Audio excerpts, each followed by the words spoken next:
Seuls les barbares rêvent de république. Le gentilhomme sait que la monarchie est la seule forme de pouvoir qui ne se ment pas à elle-même. Il vient un moment dans la vie de tout homme où il doit choisir son camp. Il ne s'agit pas de politique, cette affaire de meetings et d'affiches arrachées. Il s'agit de comprendre ce qu'est le pouvoir, comment il fonctionne réellement et qui a le droit de l'exercer.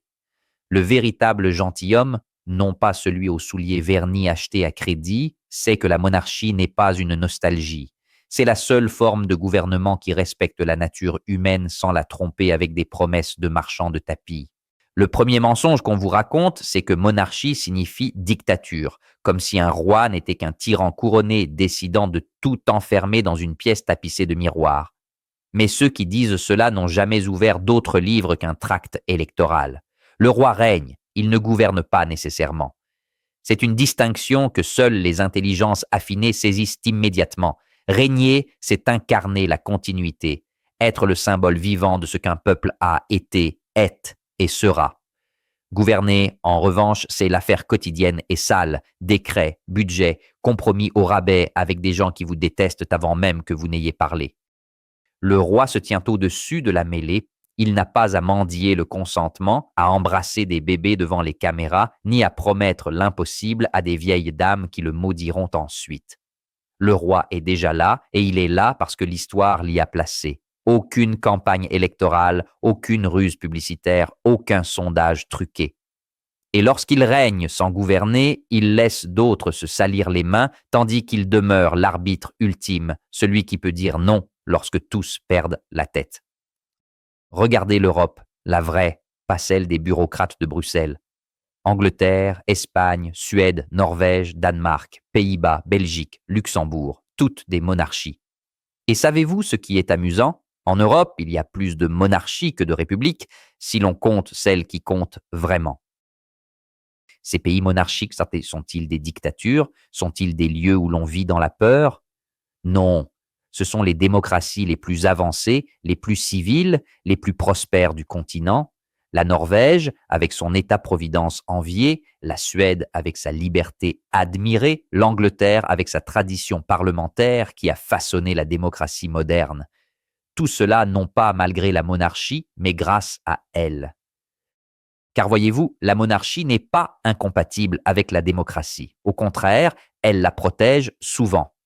Prenez l'Angleterre. On y trouve un système d'une perfection presque architecturale. Il y a la monarchie qui représente la continuité et l'unité nationale. Il y a la Chambre des Lords où siègent les aristocrates et les personnes de mérite reconnues, celles qui ont encore un nom à défendre et une réputation à préserver. Et il y a la Chambre des communes où le peuple élit ses représentants. 3 niveaux, 3 forces, 3 contrepoids. Le roi qui veille, l'aristocratie qui tempère, le peuple qui pousse. Nul ne peut agir seul, nul ne peut écraser les autres.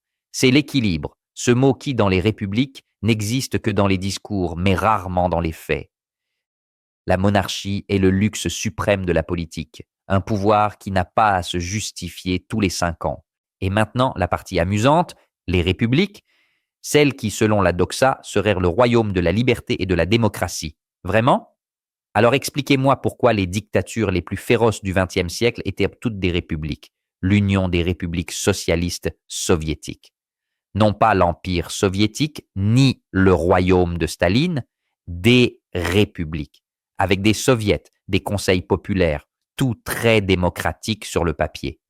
Et pourtant, des millions de morts, des goulags, des famines organisées, la terreur d'État. La Chine, la République populaire de Chine. Non pas l'empire chinois des Qing ou des Ming, non, république, populaire, qui plus est. Et pourtant, là-bas, si vous prononcez le mauvais mot, vous disparaissez. Si vous réclamez la liberté, on vous rééduque. Si vous pensez par vous-même, vous devenez un problème à éliminer. Et Hitler, Hitler, celui qu'on invoque pour effrayer avec le mot dictature. Son régime s'appelait le Troisième Reich, certes, mais Reich ne signifie pas monarchie, cela signifie empire, un empire sans empereur. Il ressemblait davantage à une république autoritaire qu'à une véritable monarchie. Hitler n'était pas un roi, c'était un Führer, un chef porté au pouvoir par le délire des masses, par les votes et les promesses, par la propagande et la démagogie. non par droit dynastique, non par la bénédiction de l'histoire, mais par une foule enragée, avide de sang et de vengeance. Les républiques sont dangereuses précisément parce qu'elles feignent. Elles feignent de donner le pouvoir au peuple, alors qu'en réalité, elles le donnent à ceux qui savent manipuler le peuple. Elles feignent d'être libres, mais sont esclaves de celui qui crie le plus fort, promet le plus, ment le mieux. Là où il y a monarchie, il y a une famille royale. Non pas un politicien présent aujourd'hui et disparu demain, non pas un président qui dure 5 ans avant d'être remplacé par un autre identique au nom différent, une famille, une dynastie, des gens dont le nom pèse plus lourd que tous les titres électoraux réunis. Cette famille incarne la tradition, non pas une tradition de musée qu'on ressort pour les fêtes locales, non, la tradition vivante, celle qui est dans le sang, dans les gestes, dans la manière d'être au monde. La famille royale porte la mémoire d'un peuple, ses valeurs profondes, celles qui ne changent pas avec les sondages. Quand vous voyez un roi, vous voyez des siècles, des batailles gagnées et perdues, des reines mettant au monde des héritiers tandis que la peste faisait rage, des trahisons et des rédemptions. Un roi n'a pas besoin de vous dire quoi penser, il l'incarne déjà. Et puis, il y a le style. Car lorsqu'il y a monarchie, le pouvoir s'exerce avec style. Non pas manches retroussées pour paraître proche du peuple, non pas avec un langage de comptoir pour sembler comme tout le monde, non, avec la distance nécessaire, avec la dignité que mérite le pouvoir. Le monarque n'a pas besoin de feindre la pauvreté pour paraître honnête. Il n'a pas besoin de prétendre comprendre vos problèmes parce qu'il vient du peuple. Le monarque est déjà riche, déjà distant, déjà au-dessus. Et c'est précisément pour cela qu'il est honnête. Il n'a pas besoin de voler, ni de vendre des faveurs, ni d'accumuler. Il possède déjà tout, et c'est la meilleure garantie contre la corruption. Le pouvoir héréditaire est le seul qui n'a pas besoin d'être acheté. Et puis il y a la préparation. Un monarque ne le devient pas à 40 ou 50 ans, après une carrière dans un parti où il a appris à trahir et à conclure des alliances improbables. Un monarque est préparé dès l'enfance. Dès qu'il ouvre les yeux, le monde lui enseigne ce qu'est le pouvoir et comment il fonctionne. Le petit prince apprend les langues, l'histoire, la diplomatie, l'art de la guerre et celui de la paix. Il apprend à se tenir en public sans trembler, à parler sans trop en dire, à décider sans paraître hésitant. C'est un entraînement de toute une vie. Aucun cours accéléré, aucun master en leadership.